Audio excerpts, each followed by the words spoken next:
கர்த்தருக்கு சோத்திரம்.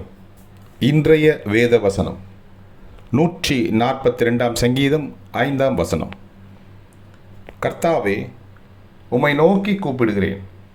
நீரே என் அடைக்கலமும் ஜீவனுள்ளோர் தேசத்திலே என் பங்குமாயிருக்கிறீர் என்றேன். ஆமென்.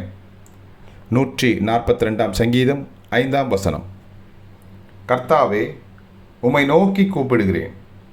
நீரே என் அடைக்கலமும் ஜீவனுள்ளோர் தேசத்திலே என் பங்குமாயிருக்கிறீர் என்றேன். ஆமென். கர்த்தர் உங்களை ஆசீர்வதிப்பாராக, உங்களோடு கூட இருப்பாராக. ஆமென்.